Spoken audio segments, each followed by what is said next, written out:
একটা দল যারা বেহেশতের সার্টিফিকেট দেয়, কি দেয়? বেহেশতের সার্টিফিকেট প্রতিনিয়ত বিক্রি করে।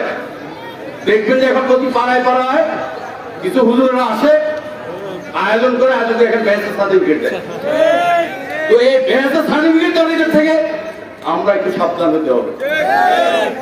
শহীদ রাষ্ট্রপতি জিয়া রহমানের নাম নিলে প্রতিদিন ব্যস্ত নিশ্চিত আমি বিশ্বাস করি, কারণ উনি দেশের জনগণের সাথে হটকারিতা করেন নাই, দেশের জনগণের সাথে প্রতারণা করেন নাই, দেশের মাটির সাথে উনি প্রতারণা করেন, দেশের জনগণকে মুক্তির জন্য যুদ্ধ করেছেন, দেশ পুনর্গঠন করেছেন, পুনর্নির্মাণ করেছেন, দেশকে অর্থনৈতিকভাবে স্বাবলম্বী করেছেন।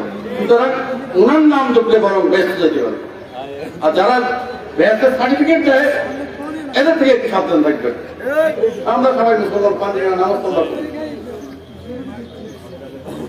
কিন্তু এদেরকে ভোট দিলেও নাকি আমরা ব্যস্ত দিচ্ছি, এদেরকে ভোট দিতে হবে, তাহলে ব্যস্ত দিচ্ছি। সুতরাং এই ব্যস্তিদের থেকে একটু নিজেদেরকে সাবধান রাখবেন, এই আশা এই প্রত্যাশা করে আজকে আমার বক্তব্য শেষ করলাম।